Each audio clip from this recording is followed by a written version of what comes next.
deportation.com. President Trump hosted the Super Bowl winning Philadelphia Eagles at the White House this afternoon, praising star quarterback Jalen Hurts, who was noticeably absent for the celebration. Complimenting Saquon's historic season was an incredible year from star quarterback Jalen Hurts, and he had a great season and a great game. Finished with 32 touchdowns on the year, turning in one stellar performance after another. It has been nearly a decade since Kim Kardashian says she was tied up and robbed by a band of armed thieves who burst into her Paris hotel suite and stole millions of dollars worth of jewelry. Some of those defendants are now standing trial, and the reality star plans to testify. Kardashian was staying in Paris for Fashion Week in 2016 when thieves disguised as police officers forced the hotel concierge to lead them to Kardashian's suite. She says they stole 2 diamond Cartier bracelets, a gold and diamond Jacob necklace, and her $4 million engagement ring from Kanye West. Kardashian is attending the trial and is expected to take the stand and testify at some point. It's ABC's Melissa Adon. Spain's interior minister has declared a national emergency in several regions following a nationwide power outage that started early Monday morning in Spain, Portugal, and parts of France. Power officials say they suddenly lost 15 gigawatts of generation in just 5 seconds, and they still don't know exactly what happened. I'm Stephanie Officer, ABC News. Quiet down. Here she comes. Surprise! Your accountant just emailed to say your quarterly taxes are way higher than you were expecting. At Progressive, we know small business owners don't usually like surprises because they cost you money. But a good surprise that could save you money? Getting discounts with a commercial auto quote from Progressive. Also, your favorite employee is leaving. They're going to pursue their dream of being a veterinarian. Surprise yourself. See if you can save in as little as 7 minutes at ProgressiveCommercial.com. Progressive Casualty Insurance Company and Affiliates. Discounts not available in all states or situations. News Talk 610 AM and 102.1 FM. KVNU. 5:05 now on this Monday afternoon, and with your KVNU News update, I'm Will Feelright. Family, friends, and community members gathered on Saturday to reflect on the life of Desiree Michelle Turner Buck, who had touched the hearts of everyone who had had the blessing of knowing her. During funeral services that were held in Amalga, Matt Turner, Desiree's father, explained how he gave his daughter the nickname of Bug after he had joked with her about eating potato bugs when she was just a young girl. Now, he also tearfully described her love and bravery, refusing to have anger or vengeful feelings toward the 2 boys who had left her for dead in a Smithfield canal back in February of 2017. Des was a perfect example of forgiveness. She forgave those 2 boys that did that horrible thing to her. Was it easy? No. Did it take some time? Yes. But I want you to know she did. Des was at peace as she moved, as she had moved on. And I know that is why she was happy and carried such a great spirit about her. Now, Desiree's husband, Mason Buck, was one of the final members to speak. He shared memories of their courtship in the flower fields and how once they were married, it was difficult for him to keep up with his wife's enthusiasm to meet and uplift other people. Now, following the service in Amalga, law enforcement led the hearse and family members to the Smithfield Cemetery. They were accompanied by over 50 motorcycle riders who followed the procession. Well, a man who was pulled from a submerged truck after a high-speed crash into a Daybreak Lake known as Ochre Lake has passed away.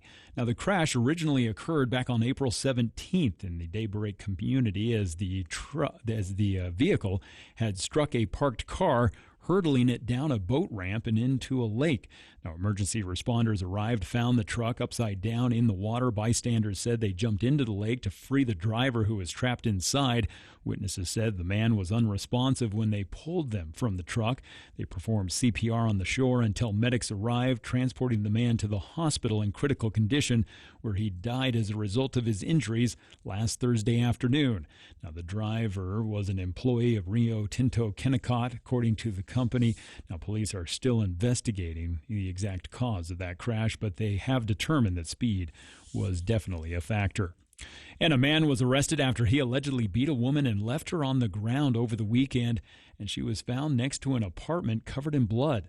Tyrell Stubbs, a 26-year-old, was arrested on multiple charges. Saturday night, officers with the Cottonwood Heights Police Department said they were called to investigate a report of a woman who was lying on the ground, bloodied and unconscious. Now, the officers arrived on the scene, found the alleged victim with a laceration to her forehead and the left side of her head. According to police, the woman's hair and teeth were soaked in blood. Now, Stubbs was not at the scene, but was later tracked down by police and taken into custody. Well, we have some clouds through the rest of the night tonight as temperatures are going to top out right around 38 for our low overnight. And then tomorrow, looking at a beautiful day as temperatures will be right around the mid-60s before we'll see another chance of showers coming in Tuesday night and into Wednesday.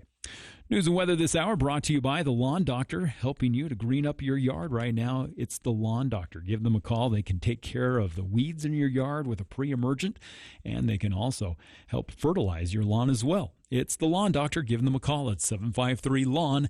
And I'm Will Theorite with your KVNU News Update. Today's hearing aid technology can improve not only your life, but the lives of the people who care about you. Once again, you'll be able to hear the reason for their laughter and understand conversations. Dr. Paul Danes at Cache Valley Hearing and Audiology will customize a hearing improvement program to meet your unique requirements, whatever they are. Call Cache Valley Hearing and Audiology for an appointment and let them show you how. Bring back what you've been missing. Bring back Cache Valley Hearing and Audiology. Know about it. Talk about it. News Talk KVNU 610 AM and 102.1 FM. Hola, Cache Valley. Get ready to spice up your weekend at Cache Valley's annual Cinco de Mayo celebration. This year, it's Saturday, May 3rd from noon until 8 p.m. at the Cache County Fairgrounds. Come experience the rhythm of live mariachi bands, the colorful twirls of traditional Mexican folk dancers, and the melody of talented singers that will light up the stage. Craving authentic flavors? Delight in mouth-watering dishes from local favorites, plus incredible Mexican treats. This year's Cinco de Mayo celebration is presented by Members First Credit Union. Large enough to provide the services you need, small enough to provide the service you deserve. Presto Products, now hiring. Apply for a career today at Presto Products in Lewiston. And Didi Auto and Salvage. Didi Auto Salvage gives you the most money for your old metal.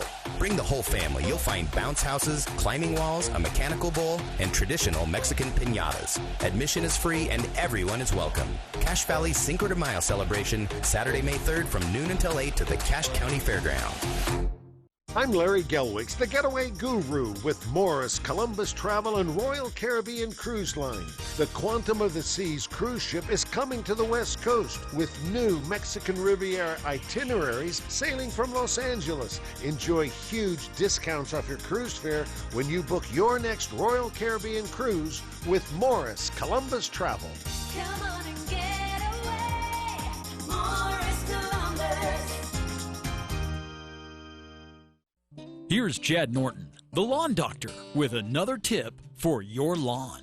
It's been a wet, cool, crazy year for your lawn. Soil temperatures have been slow to warm up. Over the next few weeks, you'll see weeds fight for space and try to take over your lawn. Dandelions pack about 200 seeds on each flower. Those seeds can blow up to 5 miles and live up to 7 years. We can help you win the weed battle. Call the Lawn Doctor at 753-LAWN or go to lawndoctor.com.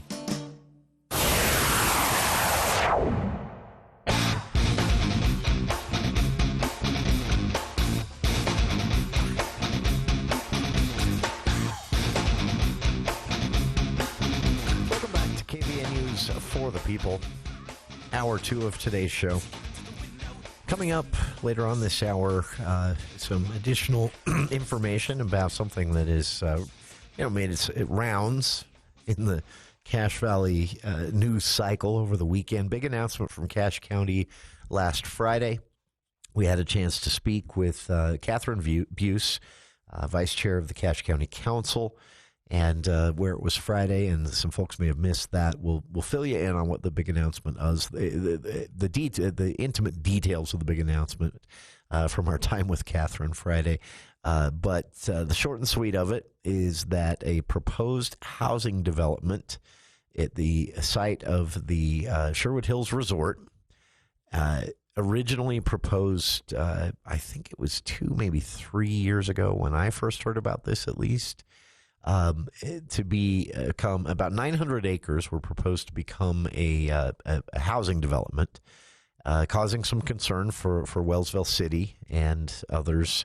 That has been upended in an amicable way with the private developer by the county getting creative. The county, working with other private entities, has been able to lock up 800 of that 900 acres for, instead of development, open space, with the remaining 100 acres still in the hands of the original developer to develop. Although details on how are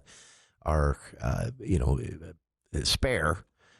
We did have, this is huge. So details on that and our conversation with Catherine Buse on how this all came about and how the county got involved in the first place coming up later on. So special legislative session. I know everyone loves to hear that kind of thing, right?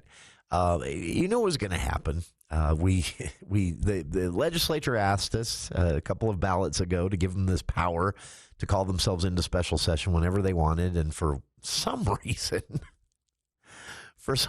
we did. We shouldn't have. Previous to us giving them that power, it wasn't much better, to be fair. The governor had to call the legislature into special session, but the governor usually did anytime they asked. But at least there was a check, right?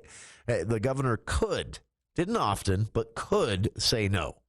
Now, all they have to do is pretend something's an emergency, and they can call themselves into special session. So, you know what was going to happen. But the one everybody's been watching, Governor Cox issued a couple of vetoes from bills in the legislative session. And the question then, when the governor vetoes something, will the legislature hold a veto override session? And, there hasn't been much word on that. There were a total of, I think, 6 vetoes that the governor issued. And the vetoes were House Bill 306. This was a precious metals amendment. Basically, the bill, it was passed literally in the last 3 minutes of legislative session, and it would have allowed the state to basically set up some kind of privately contracted banking system for gold and silver, as well as pay contractors to run that. And the governor vetoed the bill and called it operationally impractical, which is a way for a governor to say, what were you thinking? The sponsor, Representative Ken Ivory, let me back up a little bit. This is the get the state in the business of running a gold bank. There are folks who believe, and sometimes you read the headlines and I get it, but there are folks who believe the e-financial system that we all live in, we barely use paper money anymore, is about to belly up. And that at that point, it will all be back to like a gold standard using actual ounces of gold to back U.S. currency kind of system. And that's where this comes from. The sponsor, Representative Ken Ivory, has been lobbying like crazy for a veto override session just on his bill. Now, the governor vetoed other bills. He also vetoed this elected official vacancy modifications. This is what happens when there's a tie. Current rules said it had to be a coin toss, but one lawmaker said, well, there are other games of chance, like a coin toss, and we should allow those too. And ran this bill. It was an innocent bill, but Cox said he vetoed it out of a, quote, abundance of caution to avoid potential lawsuits, because the Utah State Constitution is clear that the legislature shall not authorize any game of chance. So an interesting, unrelated to elections provision in the Utah State Constitution caused the governor concern. He also vetoed minimum basic tax rate amendments. This is This one was actually really controversial. I'm not surprised it got vetoed. This was some property taxes are used to pay for public education. This bill would have redirected property tax revenue to the general fund in a move to create more budget flexibility. This is basically lawmakers trying to create the system they wanted via constitutional amendment. And didn't get a chance to ask voters because they wrote the language themselves, and the court said you're being dishonest in the ballot language. And so on last year's ballot, those questions were moot. They didn't count. Even if you voted for or against, no votes were tabulated. Legislature's own fault. They should have just been honest in their ballot language, and the courts wouldn't have had to weigh in after a lawsuit was filed.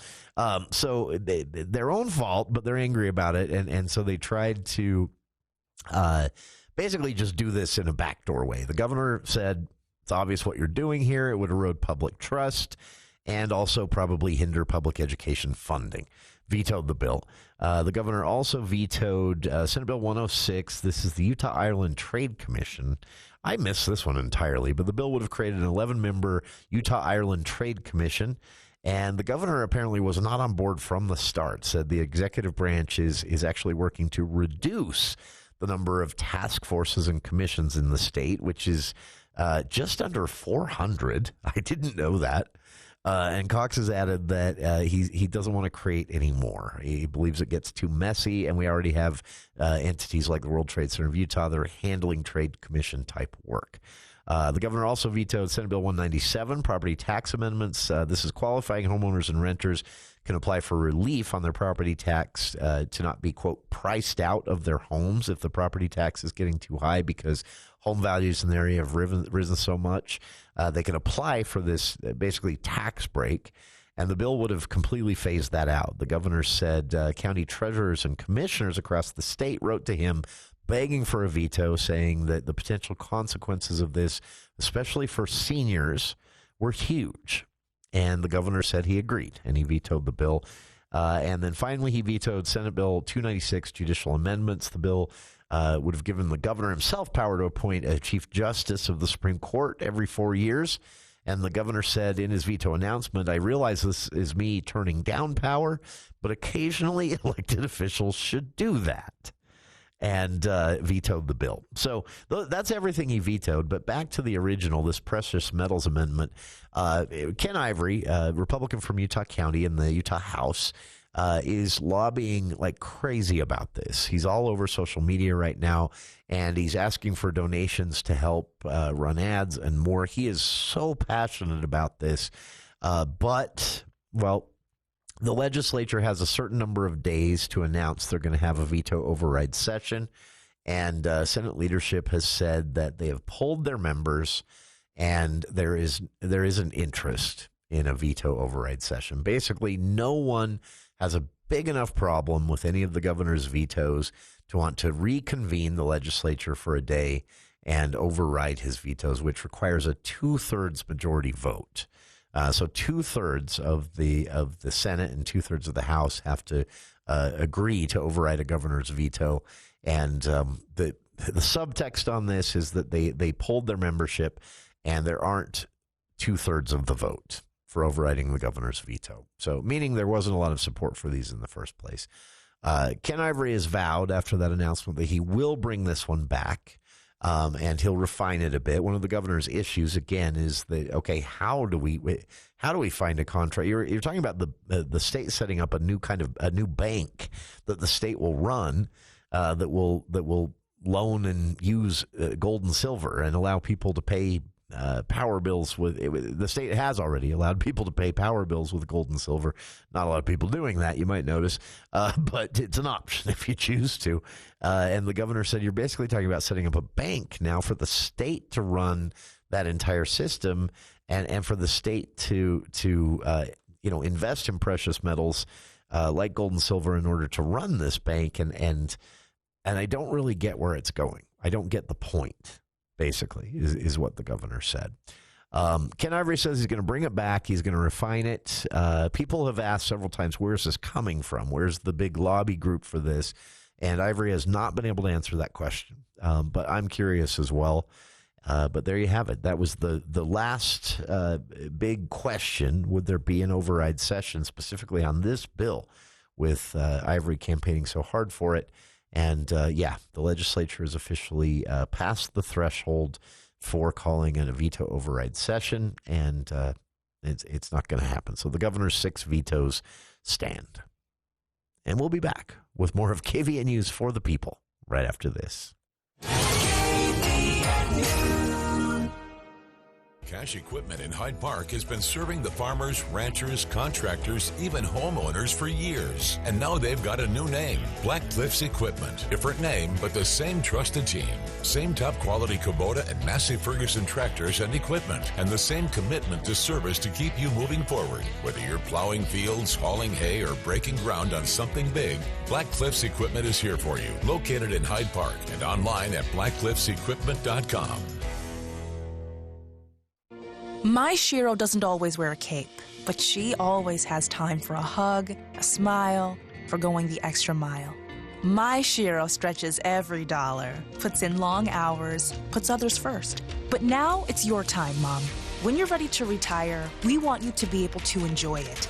Get free tips to help boost your retirement savings now at aceyourretirement.org/Shiro.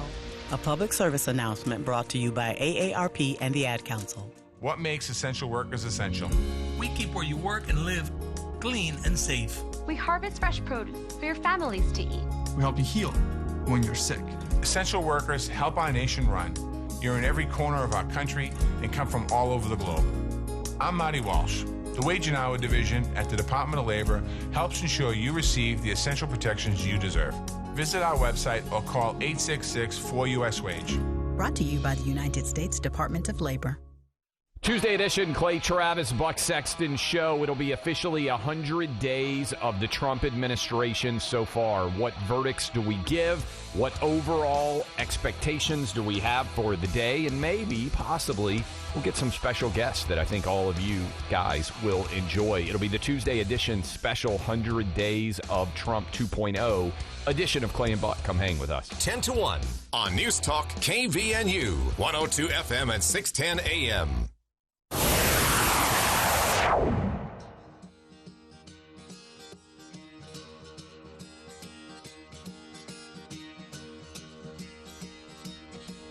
Welcome back to KVN News for the People.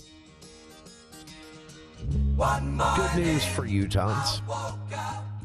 Remember a few years ago, we were all irritated and annoyed. We all had to get new driver's licenses, even if yours hadn't expired, and it was just because of this dumb little yellow stamp that would be up in the right hand corner. Well, good news, there was a reason for that, but as irritating as that was at the time, it's paying off this year. May 7th, 2025 is the deadline nationally for Real ID enforcement.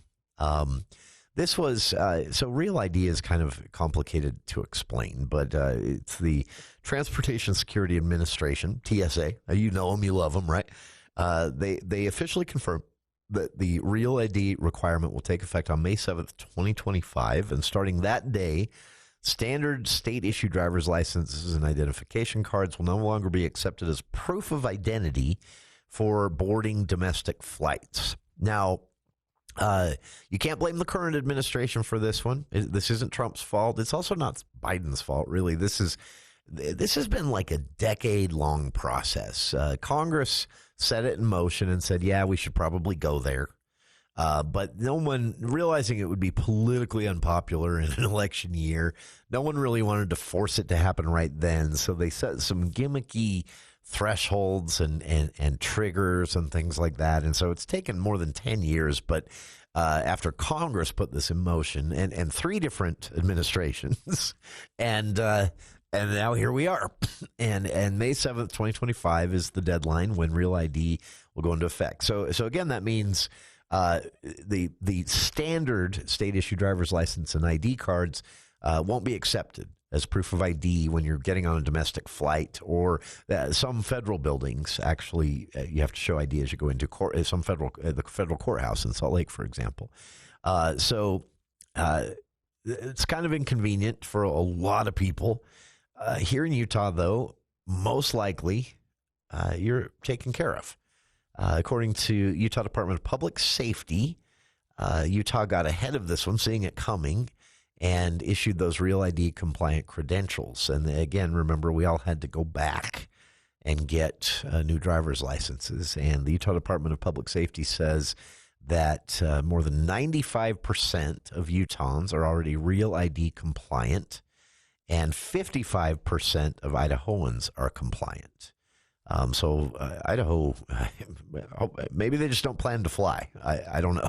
But it is officially going into effect one way or another. What is Real ID? Here in Utah, it means your driver's license has a gold star on it. You feel special, right? This actually is a new way.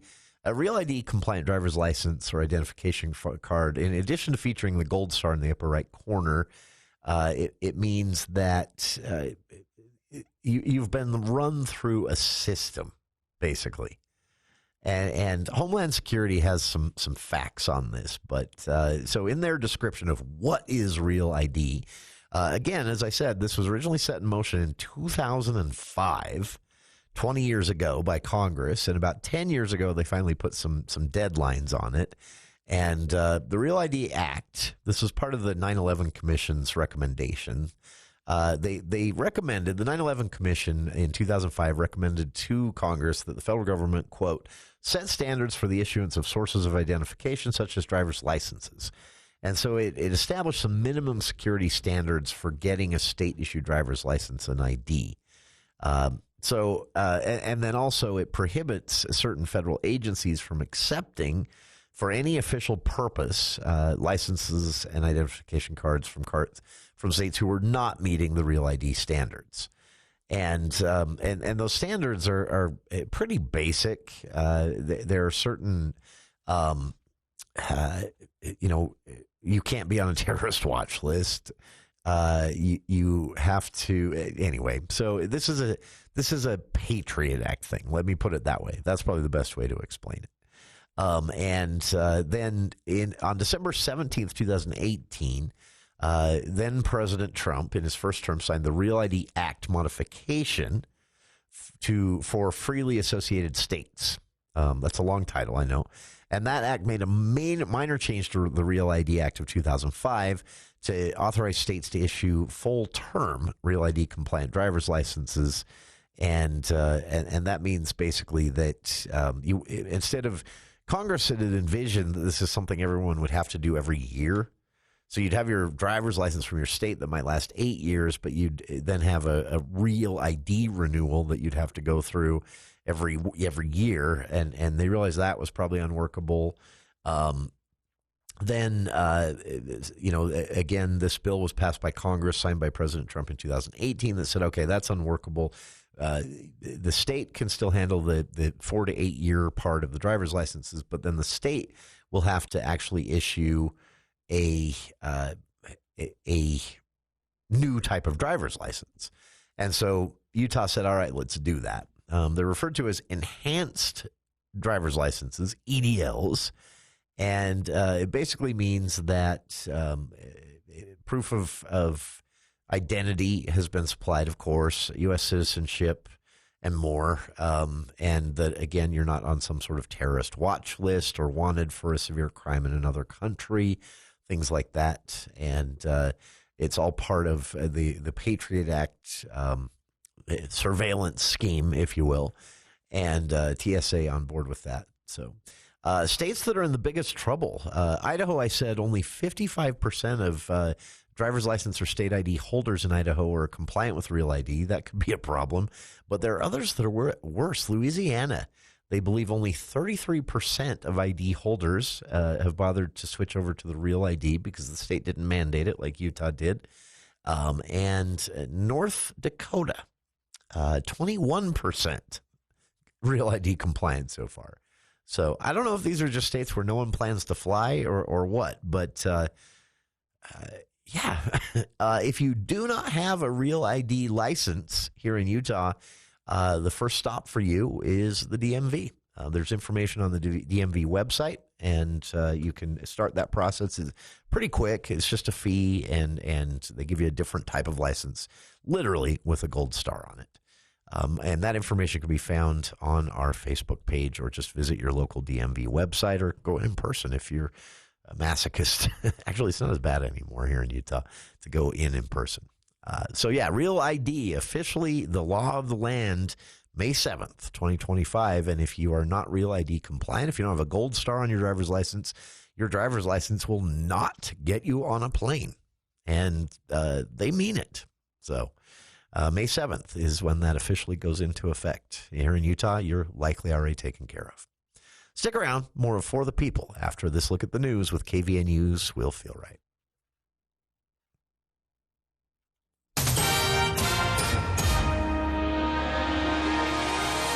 Well, thank you, Jason. A tragic accident claimed the life of a young girl early yesterday morning in southeast Idaho. The accident occurring about 1:30 on Government Dam Road north of Soda Springs. Idaho State Police report that a 19-year-old man was driving a GMC Sierra pickup southbound when he failed to navigate a curve in the road and going off of the roadway. Now, a juvenile passenger succumbed to her injuries at the scene, while another passenger was transported by ground ambulance to a local hospital, and one other passenger was transported by air ambulance to a local hospital. Now, police report the driver was wearing a seatbelt, but all other passengers were not. Alcohol is suspected to be a factor in that crash. Meanwhile, funeral services were held over the weekend for Corbin Summers, a South Jordan firefighter who had died a week ago while on duty. The Hunter High School auditorium was full of family, friends, and also fellow firefighters on Saturday. There were heartfelt messages, musical tributes, a ceremonial bell ringing, and a final dispatcher call, a tradition to honor fallen firefighters and law enforcement who die in service. Now, Summers was just 49 years old when he was found unresponsive in his room at the fire station last Monday. Officials believe that he had suffered a medical episode. Now, Austin Summers, Corbin's brother, said that he loved his job as a firefighter and would do anything to help others. Now, those at the funeral also talked about Corbin's sense of humor and his positivity, which will have a lasting impact. And skeletal human remains were discovered at Alpine's Lambert Park. Officers with the Lone Peak Police Department responded to the report of suspected human remains Friday night at around 8:30 in a largely undeveloped area of the park. Now, the area was cordoned off and the scene was secured as officials began investigating. The remains were documented, recovered, and transported to the medical examiner's office for further examination. And a 20-year-old Logan man has admitted to having sexual relations with a teenage girl. Luis Angel Perez waived his right to a fair trial last week and accepted a plea deal after originally being charged with rape of a child. According to prosecutors, Logan City police officers received a report from the Division of Child and Family Services back in July of last year explaining how Perez had raped the 13-year-old girl several times. Now, the child's mother had brought the girl to a clinic for evaluation. As part of the investigation, the police questioned Perez, who admitted to the crimes, but he claimed originally that he thought the victim was older. Now, according to court records, Perez is scheduled to be sentenced in June and could face more than 5 years in prison after he pled guilty to 3 amended counts of unlawful sexual activity with a minor. Well, some clouds overnight tonight as temperatures are going to drop into the high 30s overnight. And then tomorrow we're going to see a beautiful day, sunny skies, temperatures in the mid-60s before a chance of showers comes in on Tuesday night. And that's going to continue with the possibility of rain on Wednesday. Should clear up, though, and be back to sunny skies for Thursday and Friday. News and weather this hour brought to you by the Cinco de Mayo celebration. It's coming up on Saturday as we're teaming up with a number of local businesses and food trucks with all sorts of Cinco de Mayo celebrations happening at the Cache County Fairgrounds. We hope you join us. We'll have bounce houses, climbing walls, local vendors and businesses, and, of course, traditional Mexican piñatas. Now, it's all being presented by Members First Credit Union, DD Auto and Salvage, and Presto Products. It's the Cinco de Mayo celebrations coming up on Saturday from noon to 8 o'clock at the Cache County Fairgrounds. And I'm Will Fielroy with your KVNU News headlines. ABC News, I'm Stephanie Officer. Today, House Democratic leader Hakeem Jeffries attacked Republicans in the House and President Trump ahead of the president's 100 days in office mark tomorrow. Republicans in Congress are behaving like a useless rubber stamp and allowing extremism to hurt the American people. Ukraine skeptical about Russia's announcement today, calling a 3-day ceasefire next month.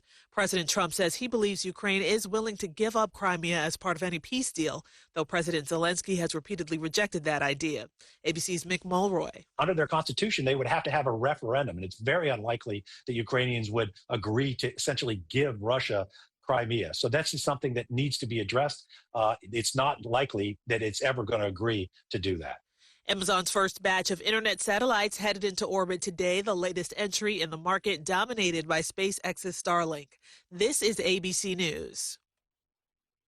Ah, spring. That time of year when you turn up the heat in the morning and the air conditioner in the afternoon. If you're constantly adjusting your thermostat just to stay comfortable, it might be time to talk insulation. You see, today's insulation is superior to what they used to put in homes. Not only does it help regulate the temperature inside, but it can also slash your energy bills. Or maybe you just need to insulate your attic, garage, or a specific room. No problem. Call Cardall's Insulation, 755-5012. That's 755-5012. In our rural communities, EMS volunteers stand ready to help every day. Volunteers are ordinary people performing extraordinary acts. Many of these heroes lack access to essential health insurance for themselves and their families. It's time to give back. Utah has a new program that offers no-cost medical, dental, life, and long-term disability insurance to our rural EMS volunteers. Families may also be eligible for low-cost options. Become a licensed EMT, AEMT, or paramedic, and you and your family may be eligible. Visit utahcounties.org to learn more. That's utahcounties.org. Did you get a landscape plan and now wonder what's next? You need Canyon Landscaping. They can build any plan into a signature landscape. Since 1999, their team has viewed educating clients as a crucial part of every project. This ensures customers get the best finished landscape for their specific site. No two sites are the same, so be sure to come to the experts with expertise and knowledge of delivering on any landscape plan. Call 752-3838 or go to canyonlandscaping.com. Canyon Landscaping. Look for the leaf. John at the Duck Hunter asks, have you ever checked the dryer vent cover on the outside of your home? It could be broken, full of lint, or worse yet, you could have an unwanted guest living in it. John suggests you check your dryer vent today. And if you can't, call John at the Duck Hunter. He'll do a visual inspection and if needed, run a camera through the dryer vent line to see what's going on in there. For a free consultation, call the Duck Hunter, 770-4813. We are the Duck Hunter. Breathe better, save money, protect your home. We are the Duck Hunter. Tuesday edition, Clay Travis, Buck Sexton show. It'll be officially 100 days of the Trump administration so far. What verdicts do we give? What overall expectations do we have for the day? And maybe, possibly, we'll get some special guests that I think all of you guys will enjoy. It'll be the Tuesday edition special 100 Days of Trump 2.0 edition of Clay and Buck. Come hang with us. 10 to 1 on News Talk KVNU, 102 FM and 610 AM.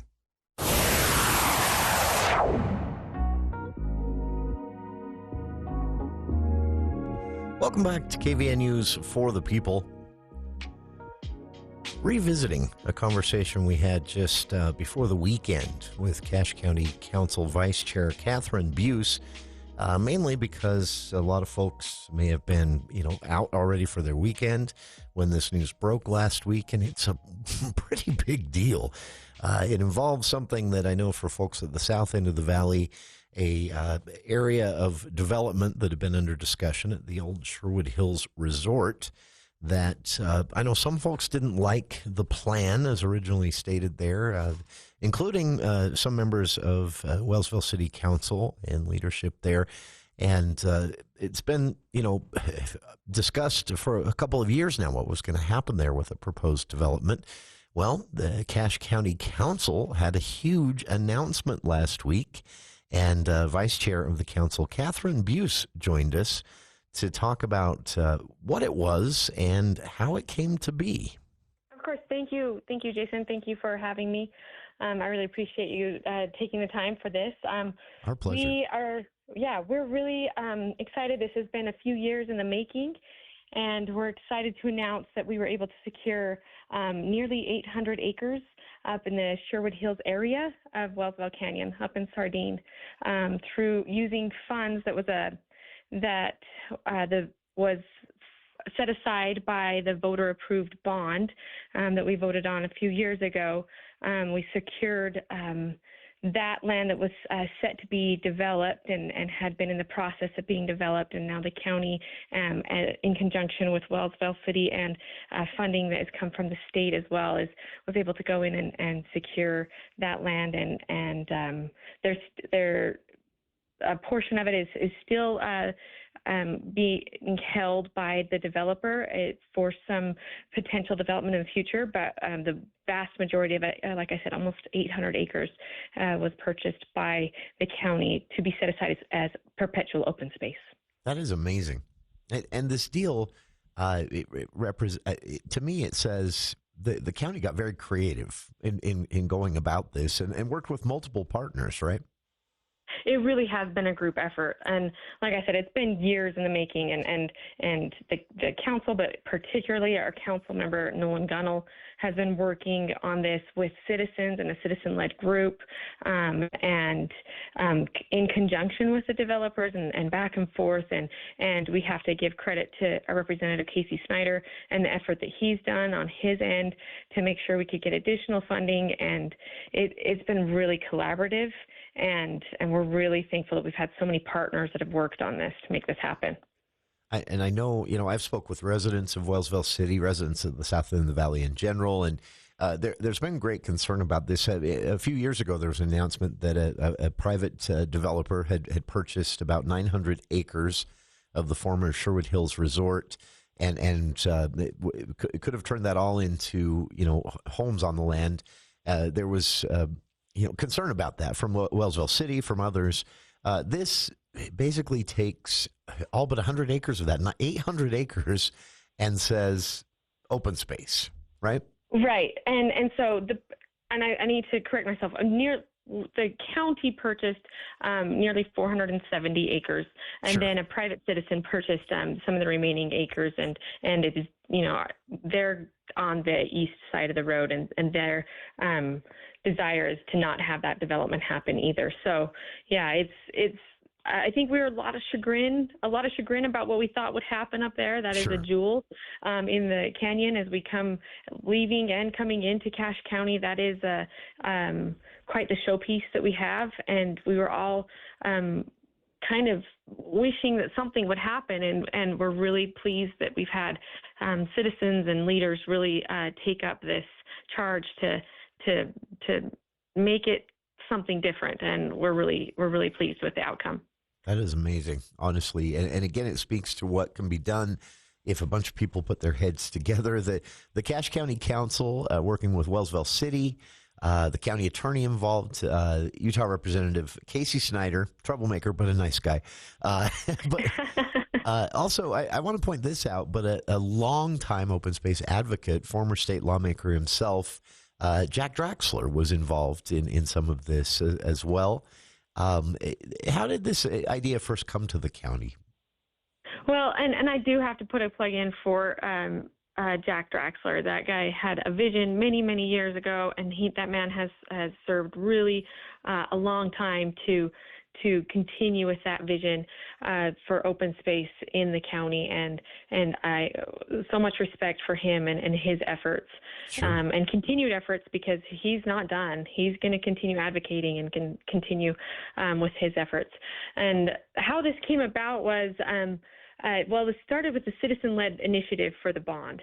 And I think if you probably remember this a few years ago, is it really was a citizen group that got together and really relied heavily on looking at some of the patterns that have been established in other areas, particularly in Summit County, and what they had done to put together an initiative to take to the voters.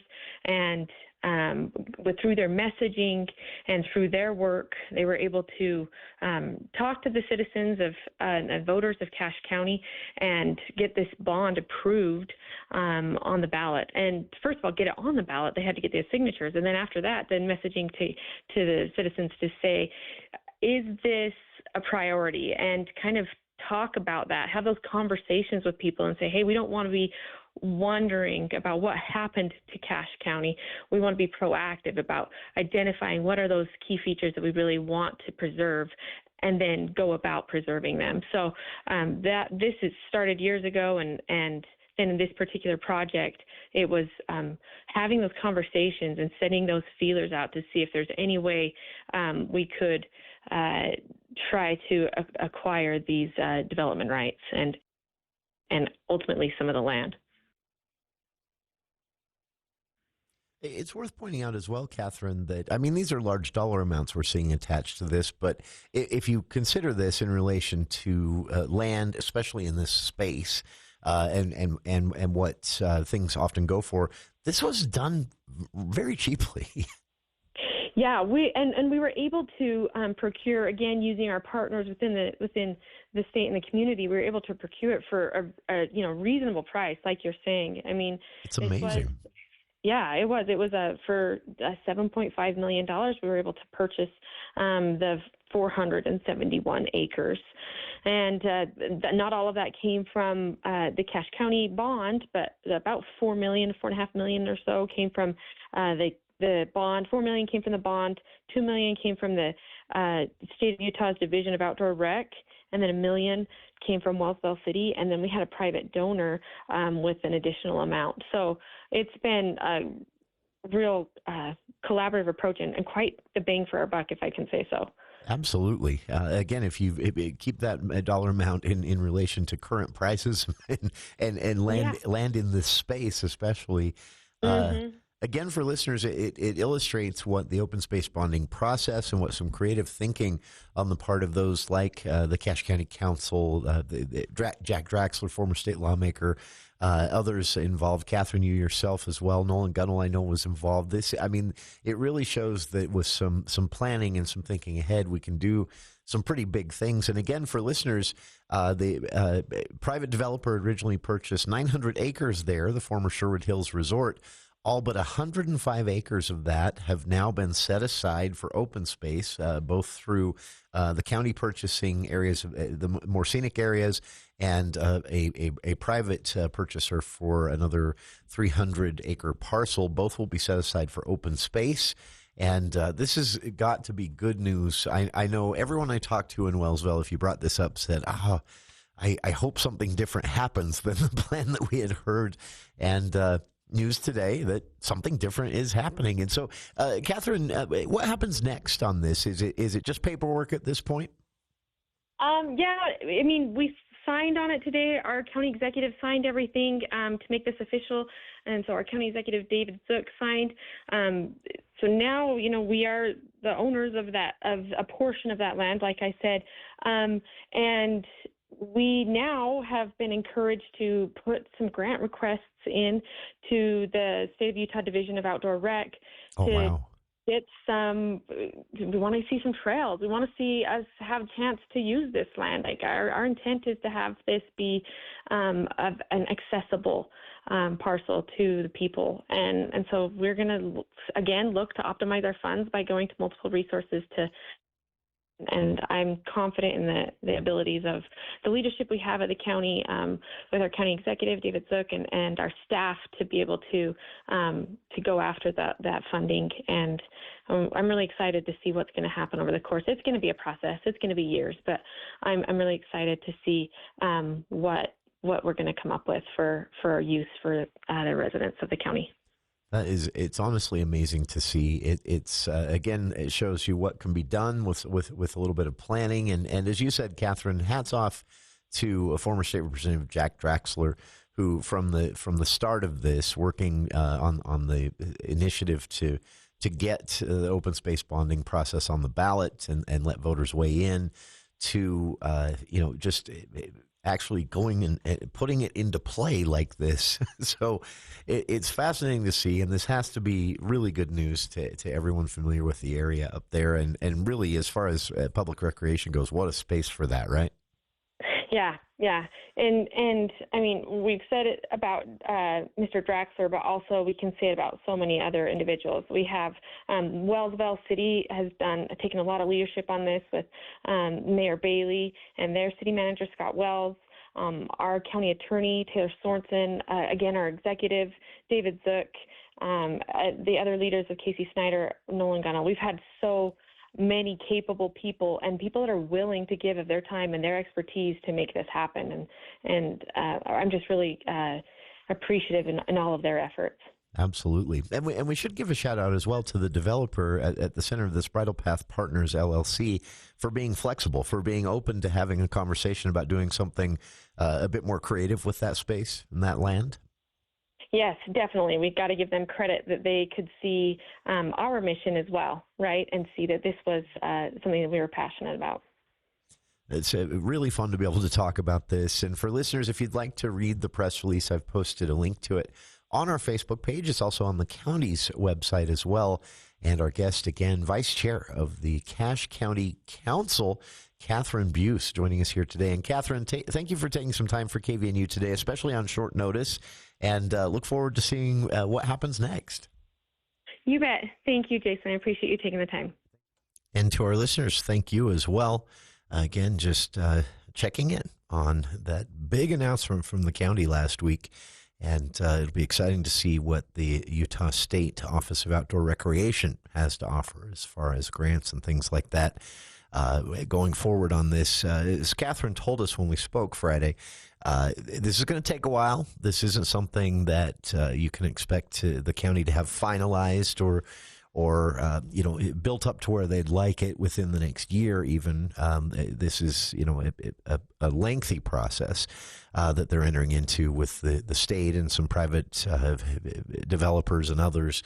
But what is official and what is huge news, again, is that 800 acres of this, originally a 900-acre housing development project at the site of the old Sherwood Hills Resort in the mouth of Sardine Canyon on our side. 800 of the 900 acres will be set aside as open space. And again, it breaks down to a few hundred acres the county will purchase through the Open Space Bond Initiative approved by voters a couple of years ago. And then another couple hundred acres that have been purchased by a private entity, but all 800 of those acres will be locked up for open space. So that's welcome news to a lot of folks who have been concerned about this. And we've put some feelers out to both Cache County Executive David Zook and leaders of Wellsville City, who at the forefront of the concern over this proposal when it first erupted years ago on scene. And we'll get some more reactions to that as this news is processed. So, but again, huge news from the county last week. This had been rumored, by the way, for a long time. I kept hearing rumblings that they'd finalize something, and I kept thinking, no. These are just Facebook rumors, and they're plentiful in Cache Valley certain periods of time, usually in between elections when people get bored. But no, it is a big deal, and it is a done deal. Again, 800 of the 900 acres originally proposed to become a housing development at the mouth of Sardine Canyon, the site of the Sherwood Hills Resort. 800 of those 900 acres will be set aside permanently as open space. That's good news. We'll be back with more of For the People right after this. News Talk 610 AM, 102.1 FM, KVNU. Building a home is one of life's biggest investments. You want it done the right way, the honest way. Edson Builders has teamed up with Innovative Home Finishes, two of Cache Valley's best, to give you a better home building experience. No cookie-cutter designs, no cutting corners, just exceptional homes built exactly the way you want. And right now, you may qualify for a $20,000 first-time home builder incentive. Call 232-2680.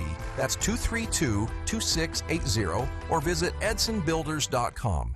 Now is the time to get your vehicle's transmission ready for those hot summer months, and AMCO can help. AMCO Transmissions is located at 75 East, 2000 North. They are the business you can trust. Their Safeguard transmission service is the industry standard. Kurt Zollinger and his team will replace your vehicle's transmission fluids, do an inspection, and test drive to give you peace of mind when you're on vacation. AMCO Transmission in Logan. Online at amcoutah.com. See store for details. What is dedication? My daughter started making necklaces. She makes what we call affirmation fashion. I tell her every day that your black is beautiful. Your black is beautiful. And if there's anything better than being beautiful, it's being smart. And if there's anything better than being smart, it's being kind. And reaffirming that every day is our method of making sure her chin never drops. My dad wasn't around, and I remember riding a bike and falling off and cutting myself, and me never just wanting to get back on it. People ask, how your children learn how to ride a bike, and you didn't. I didn't teach them. I just created an environment where they taught themselves, and all I had to do was be there. That's dedication. Visit fatherhood.gov to hear more. Brought to you by the U.S. Department of Health and Human Services and the Ad Council. To some, a baby's babbling doesn't mean much, but it does. Especially if there's no babbling at all. Little to no babbling by 12 months or later is just one of the possible signs of autism in children. Learn more at autismspeaks.org. Brought to you by Autism Speaks and the Ad Council. Goodwill. Donate stuff, create jobs. Find your nearest donation center at goodwill.org. Hi, this is Gordon Deal. Tuesday on This Morning, America's First News. As President Trump reaches 100 days in office, an unofficial measuring point, hear how his policy changes are reverberating around the country.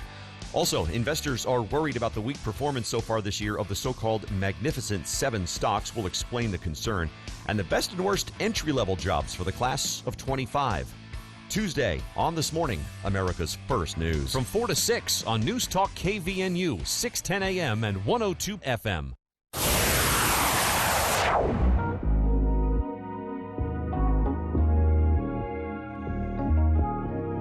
That is our time for today. Appreciate everyone tuning in. Hope you'll be with us tomorrow. Even more reports of some lavish spending in a very short tenure as president of Utah State University by Elizabeth Cantwell. No rules have been broken, but wait till you hear this list. And we already heard about that $750 toilet. Well, there's more. We'll talk about it tomorrow on the program. Stick around. Dave Ramsey is next here on KVNU Logan.